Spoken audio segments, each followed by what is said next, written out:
Well,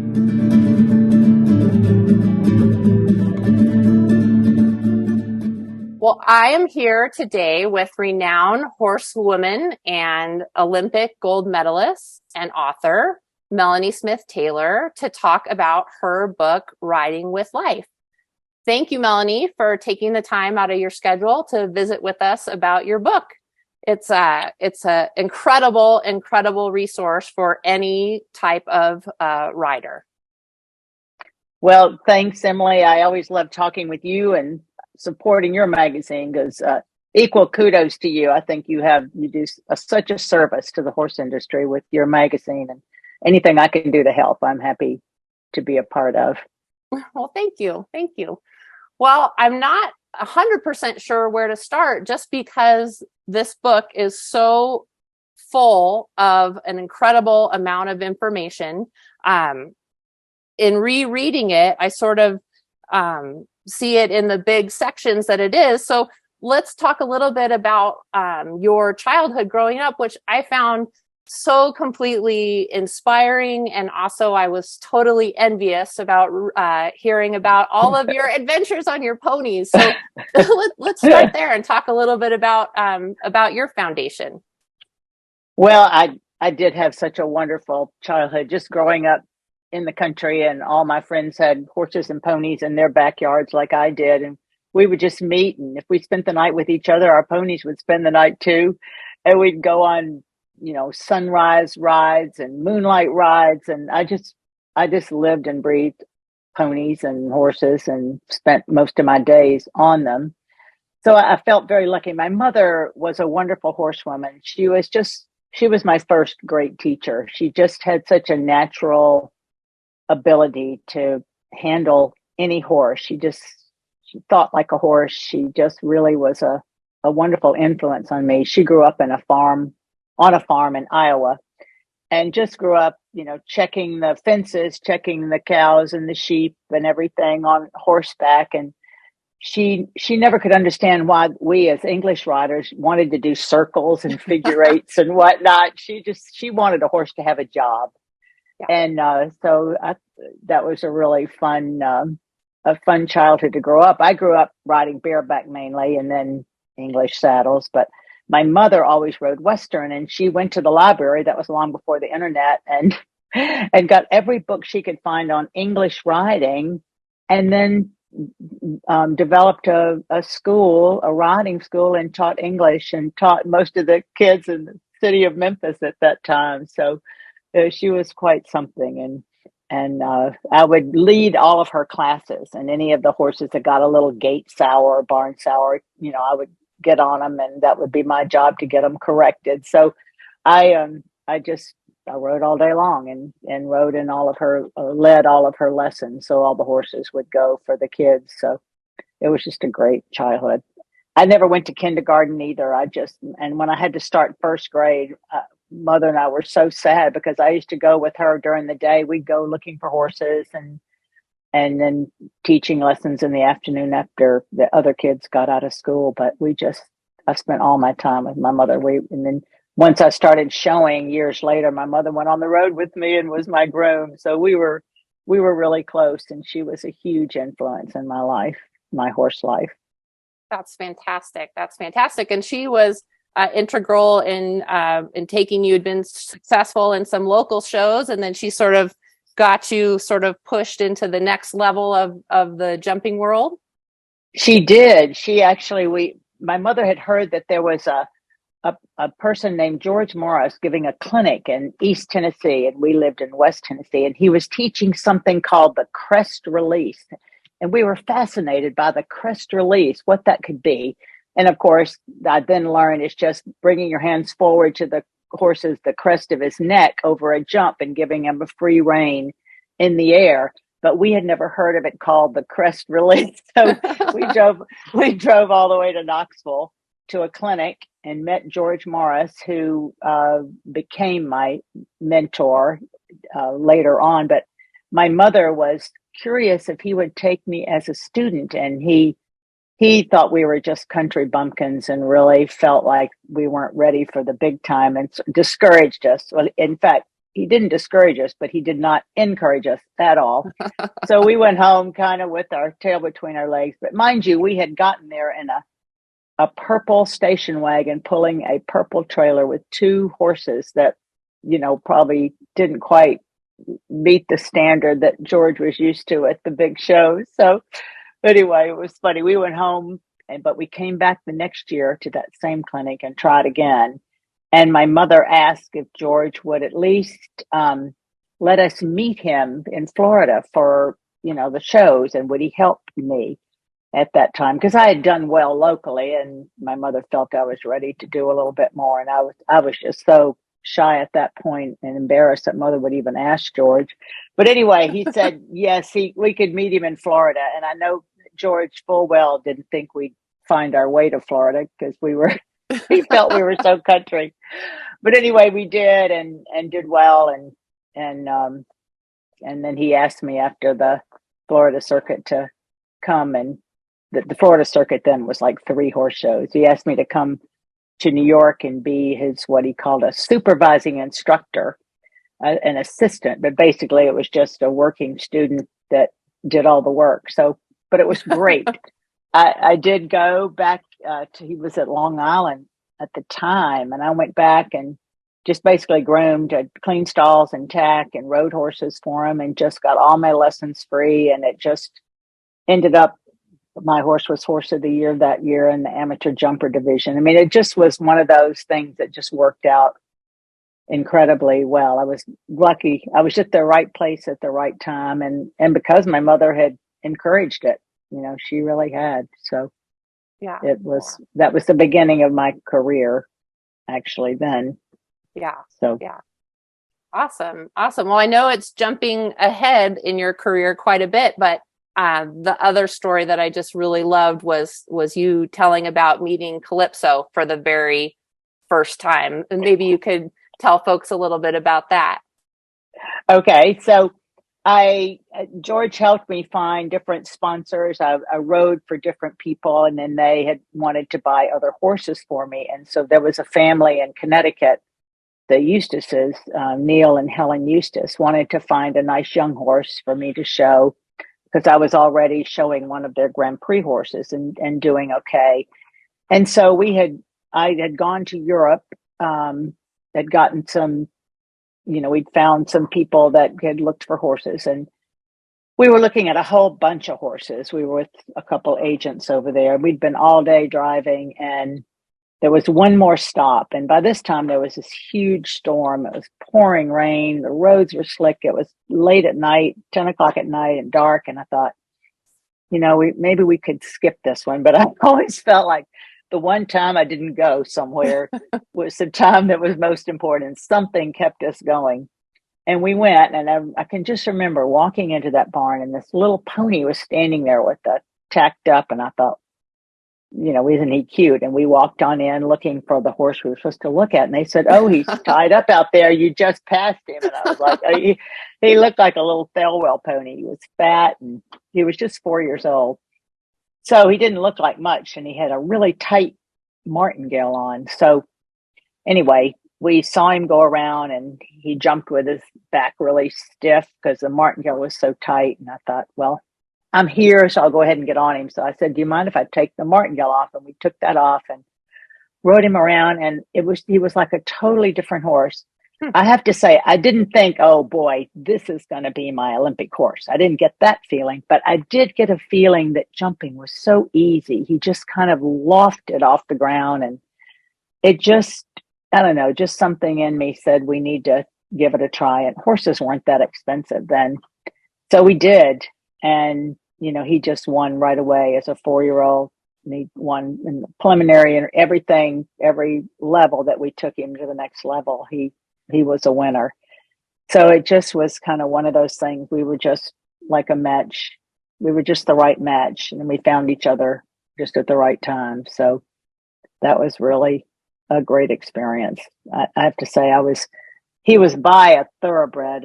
He's a Dutch warm blood, but he was by an English thoroughbred called Lucky Boy. And I always say he was by Lucky Boy, but I was the lucky girl to have him to ride. it Yeah. just was a real horse of a lifetime for sure. Yeah. And you guys had a ton of success before you had. I was actually at the 1984 Olympics. I was 9 years old when in Really? Oh LA. my Yeah, gosh. my parents took me to watch, and so I might have seen you in the crowd. But Oh my gosh. yeah, yeah. So by the time you got there, you had a total amount of success with Calypso. Yes. In fact, that George always says that horse started the rush of horses from Europe. He was the first European horse that was so successful, and everybody wanted a horse like Calypso then. And now, even in the hunter ring, not just the jumper ring, but the hunter ring, you won't find thoroughbreds. They're all horses from Europe that people have either bred them here or imported them. And it's all because of Calypso, really. He started it. Yeah. So yes, he won his first Grand Prix as a 6-year-old, the first one he ever went in, and then he won the American Jumping Derby. I mean, he won so much. And the first time we went to Europe, he won the Grand Prix of Paris at our first show. And we were chosen for the 1980 Olympic team.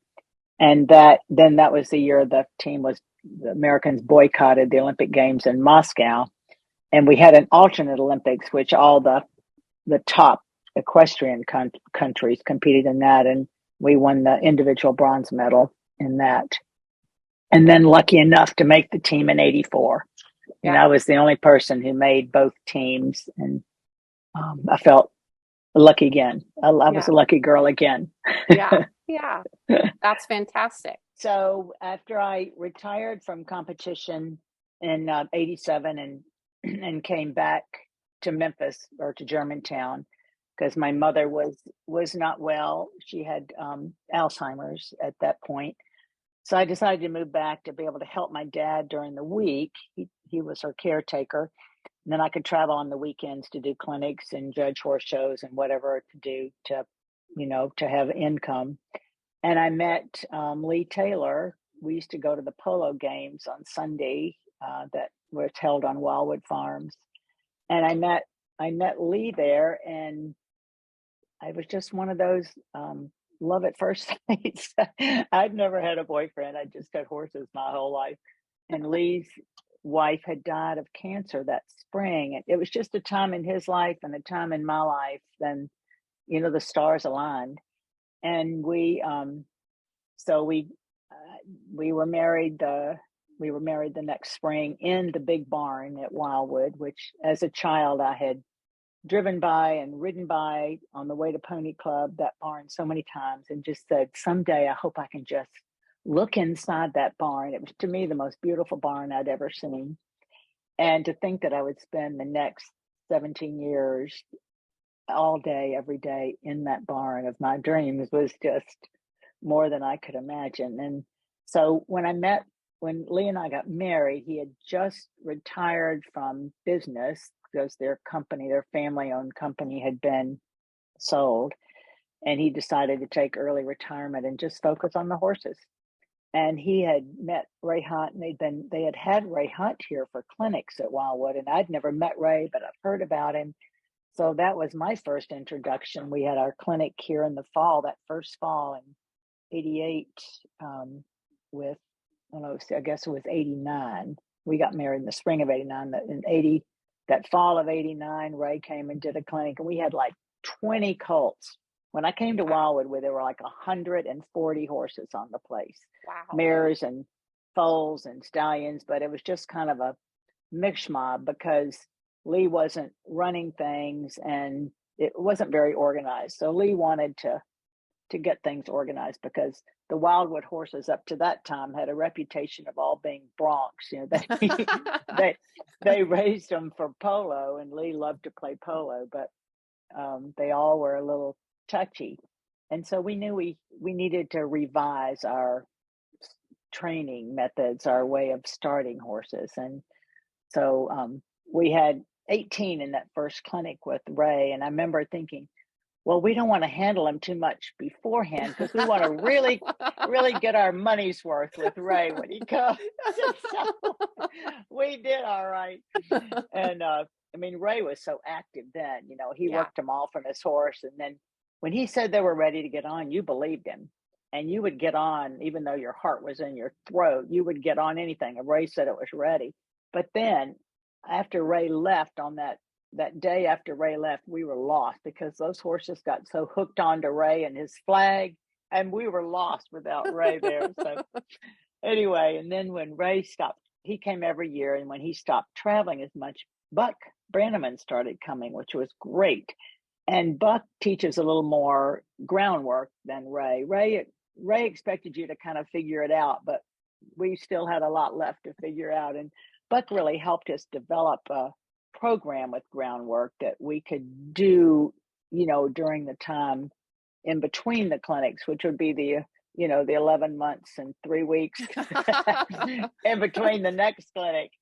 And so he really helped us. Well, both gentlemen really helped us change our program. And I have to say, the last time, well, Lee died in 2005 of a brain tumor, and so we stopped having clinics there. Then downsized. But the last time that Buck came, he said that he so looked forward to our clinic that our colts were the best prepared of any place that he went, which was such a great compliment to Lee, because that had been his goal, was to get our program to where the horses were really gentle and ready, prepared to be ridden in such a nice way. And they all stayed soft and light and quiet and relaxed. No more broncs. Yeah. Which was nice for all of us. So anyway. Yeah. Well, I think I was at one of those last or towards the end clinics, and it was just amazing to see that many young horses be started and such a talented group of riders getting along. And it's really a pleasure. It was really a pleasure to get to see that. Yeah, and you took some great photos. That was wonderful. Yeah. Well, he liked to invite good riders, and I would invite some of my friends too. And so we had a good group of people starting the colts and then riding in the afternoon on the older horses and the horsemanship, and it was just fun. Yeah, we loved having you here, Emily. I remember that. I remember that well. I have a lot of your pictures on my wall still. Oh, cool. Well, and that sort of brings us back to the book a little bit. And I think, gosh, it is impressive how well you have organized and articulated the nuances of all of the groundwork exercises. Like I am so impressed with how well you showcase that kind of work. And tell us a little bit about your process in doing that. Well, I will say that my friend Jamie Caton helped a lot with this book too. She helped put a lot of it together, and I don't know if I would have ever finished it if it had been for Jamie. Jamie was just a good friend of Lee's. They ran marathons together when we got married, and then Jamie became my dearest friend and still is, and she rode with us every day. She had never ridden before, but she was an athlete, and she rode in that first Ray Hunt clinic on a colt. She rode a colt. It was a gentle colt, but she did great, and Ray kept her safe. But it took 7 years really to put this book together. I mean, to not the thinking of it, but just the writing and everything. Because after Leah died, I just thought, we need to document all of the things that we learned from Buck and Ray and what the system we believe in. And I felt like, so all of the exercises, the groundwork exercises, are really what Buck taught us, and all of the riding and exercises are Buck and Ray taught us. And so really it's a testament to them, and also in honor of Lee, that we wanted to put it together. And then I wanted to be able to combine it with, my background, which was the hunters and jumpers, and be able to show people how it doesn't matter whether you have an English saddle, a Western saddle, or no saddle at all. getting horses soft and light and gentle and calm and relaxed and rideable, it's the same. The foundation is the same. And so I just decided it would be fun to put together all of this and to try to connect it, and to also, explain how the way horses think and how to think like a horse. So tried to put all that together, and it was really fun. And so what we did was usually you write a book and then you do pictures. Well, because I knew we were going to be downsizing, it was right after Lee had died, I needed to get the pictures. So we did all of our pictures and then wrote the book. So then we had to add a few more pictures later, but because I wanted Joanna Redmond and Lauren Anderson were the gals that were here and had done so much of the work with us at Wildwood. And I wanted to get them while they were here because they needed to go on. Lauren was going to vet school and Joanna was moving back to the West Coast and have her own business. And both girls are doing so well now. I keep up with them. I'm so proud of them, both of them. And they had a lot to do with this. So I wanted to get the pictures of them and to get they helped with I would interview them and talk to them and get their thoughts on things. So we had everybody's. It's a combination of everybody in this book and how everybody at Wildwood. It was really and we talk about it, just a day in the life. Each chapter is sort of a day in the life at Wildwood, what we did and how we worked and how we thought. Yeah. Well, and you use some wonderful variations within the text. So you have the photos and you have the diagrams, but then like the little reminders, I just love those because even if you're just flipping through, you can see something that you're like, oh yeah, that's just a perfect little bite-sized reminder. And then the stories and the profiles of the individual horses, I mean, it really brings the messages that you're trying to share, like home. It anchors them in with a specific horse. And I love stories like that. Well, I appreciate that. And also I wanted to have a quote from Ray or Buck or somebody at the beginning of each chapter. There are so many quotes that mean so much to me, like the one that I love of Ray's. He says, figure out what's important to the horse and make that important to you. Just little simple quotations means so much. I can think of, hundreds of Ray quotes, and we all can, that have just kept us going. Yeah. And I have to say, before I teach clinics, I usually get my own book out as well as other people's and just kind of read through different things. Like you say, thumb through, just remind yourself of things that you need to talk about, that to let people know are important to you. You need little reminders. Certainly as you get older, I need reminders. Yeah, me too. Me too.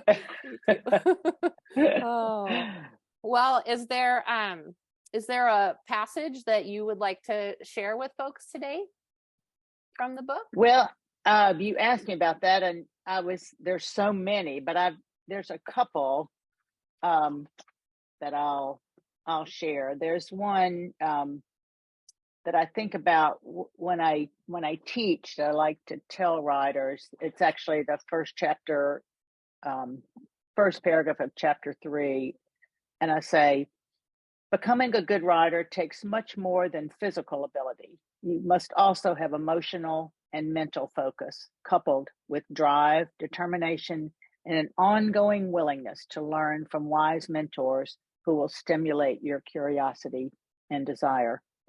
Of the many talented riders around the world, those I respect the most are also superior horsemen, consummate students of the horse. They have the passion and discipline not only to ride well, but also to properly care for and manage their horses, keeping the horse's well-being at the center of everything they do. And I so believe that so strongly. I think you just have to always be thinking of the horse first. Mm-hmm. Like the quote I just gave you, you've got to know what's important to the horse. But what really, I think when I was writing the book, and when I tell people, when they buy the book, like at clinics or whatever, I say, if you just read the second chapter, the horse's story, because a lot of people don't really understand, how a horse thinks and where where their spookiness and their spurts and their nervousness comes from. Mm-hmm. And I just think about, so I'll just read the beginning of this one, because I think it's so key to understanding the horse. The horses most of us ride today never lived as prey animals in the wild. Instead, the majority of them are born in a stall or paddock, living more often in the company and shelter of humans than with other horses. No doubt very few have actually had to flee for their lives from a mountain lion stalking them for dinner. Ray used to talk about that and people would laugh, but it's so true. Even so, the domestic horse is born with the same deep-seated self-preservation instincts and necessary skills his ancestors adapted through the ages to survive the constant threat of predators. The way the horse lives and thrives in the wild is at the root of his enduring nature, and it's important to understand how his instincts, senses, and athleticism work together to inform, comfort, and protect him in all his experiences, no matter where he lives. Awareness of the horse's story from his point of view gives us invaluable insight into his behavior and greatly improves our ability to relate to him. And then another paragraph further down, it just says, to a horse, balance is synonymous with safety and peace, his highest priority, above his need for food, water, or shelter. He feels secure when his body is aligned over his center of gravity, where he feels no pressure to stay upright. If he isn't in that restful position, he must move his feet until he regains it. And that just explains so much about the horse, why horses,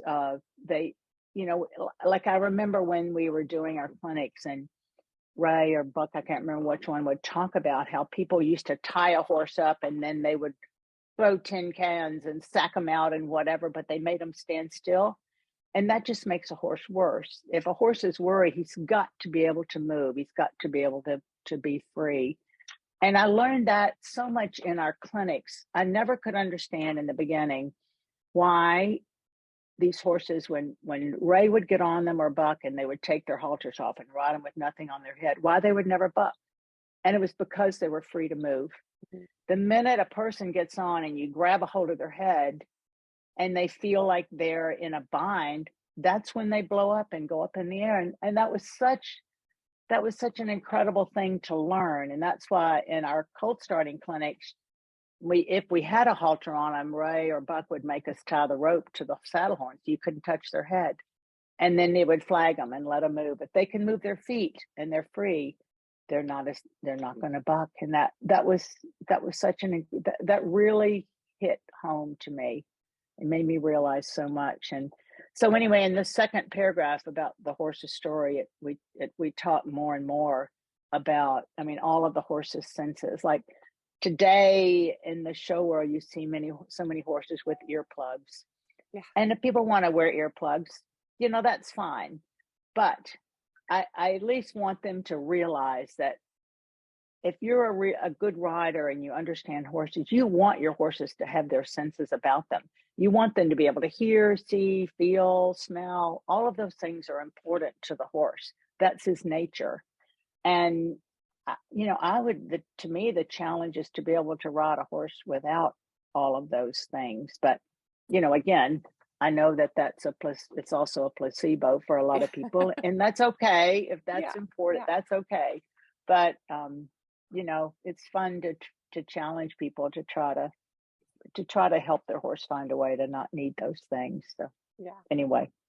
Well, and you might have answered my question that I was thinking while you're talking about this is, can you, you've had the scope of a good number of years since you were in the competitive world and now you're out there teaching. Do you feel like the general knowledge of people has improved as far as thinking about things from the horse's perspective, or do we still have a long ways to go? I don't even think you can generalize there. I would say, in general, no change. Okay. I think people have to want to. There's quite a few people that do dig deeper, and that they are good horsemen, and they do the right thing by the horse, and they do understand the horse's instincts. But I think, in the show world, that's quite rare, because the desire is more about winning. And I think there's many people that really understand the horse, but they might be more of the people that aren't in the show world, that really are doing it for the horse. So I don't want to be negative about the show world. I think that's just the nature of competition and the nature of people striving to do well in horse shows. And sometimes it doesn't bring out the best horsemen in people. But I think there are many people that do care so much about the horses and do try to do the right thing. Yeah. I do. Yeah. Do you think it's possible to be in a competitive world and be a horseman? Oh yeah, sure. And I think there are quite a few. I think the great riders are all good horsemen to some extent, for sure. And I think there's a lot of riders that are very good horsemen, indeed. Yeah, I don't want to cast a negative thing on that at all, because there definitely are some great horsemen out there all over the world. But there's also levels there that don't really do the right thing by the horse. I think we all are aware of that. Yeah. And have seen that. So, but there's a lot of people trying to do better. Yeah. And we try to, in our clinics, we try to reach those people that are trying to do better and help them see, just that you can just do things in little, what we call doable doses. You don't have to be able to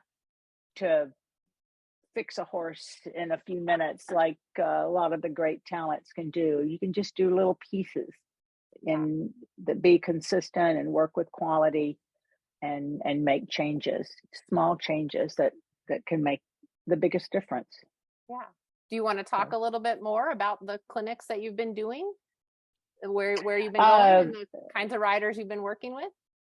Yeah, sure. I don't do a lot of clinic. I maybe do a half a dozen a year. I have places that I've been in the past that ask me back, or I don't like to turn people down, but I don't really advertise about clinics. But I don't like to do clinics on my own anymore. I like to do them. I've done some with Noah Cornish, and I'm now doing most of them with Alicia Landman, because she's close to me. She's in Nashville and I'm outside of Memphis. And Alicia comes here to our farm every couple months and helps my rider, Katrina Matz, with our horses too. Yeah, we have a great time teaching together. We mainly go to Hunter Jumper Barns, because those were my connections, and I organize the clinics. And Alicia does, we do 3-day clinics, and we do just groundwork the first day, groundwork and also getting on, but no jumping the first day. And Alicia leads those. She teaches the groundwork, and I'm there as her assistant, so I can go around and help people, doing things that she's teaching. And so we'll do like 2.5-hour sessions, 6 to 8 people in a group, and she'll get them on. She'll do the groundwork, and then she'll get them on for the second half of the class. And then they'll do all the same exercises on the back that they did on the ground, moving the hind end, bringing the front end, walking, riding on united circles, and the different exercises, backing, just things that all of these things, keeping the horse in balance and soft and relaxed. And then on the second and third day, Alicia will do a brief review on the ground, like the first 30 minutes of the class. And then I will take the group and do the flat and jumping exercises. And then the same thing the third day. And it just works out so well. By the time I get the riders and horses, the horses are in such a better place. They're softer. The riders are really feeling of the horse and where its body parts are, and things that I wouldn't have time to do if I'm also trying to teach flat and teach jumping. So that whole first day of just focusing on the groundwork has really been fun. And that's what I think people have really really been engaged. And although we would think, oh gosh, they're going to think this groundwork is so boring, they realize that it's so important, and it really helps them see it helps you teach your horse the meaning of the aids before you step into the saddle. And it makes it so your horse, your horse is ready for you to get on. And if he's fresh or really, just not quite with you that day, maybe you don't want to step into the saddle quite yet, And also you're able to check out their soundness, their readiness to ride, their balance. And it just it's really fun to see people's eyes just kind of light up like, wow, this is so much more important than I thought it was. So that's been fun. And then by the last day, I feel like the horses are just all, relaxed and just doing a good job for everybody. So it's been fun, and we've just had a lot of fun doing that together. Yeah. We can really, and then if somebody has trouble in the jumping session, if the horse is a little fresh or not right, Alicia can take them aside and do a little work while I'm, working with the main group. And it's just been so helpful to be able to really give people hands-on help for exactly what each person needs. So that's been fun and very, very rewarding for us. Yeah. Well, and collaborative teaching is sort of it's a novel thing in the horse world, but so much good can come out of that. The interaction of two people, or that back and forth is really special. Well, it's been, and it's fun too. So that's that. I hope it's special for people. It's been really nice for us. It's been special for us. Cool.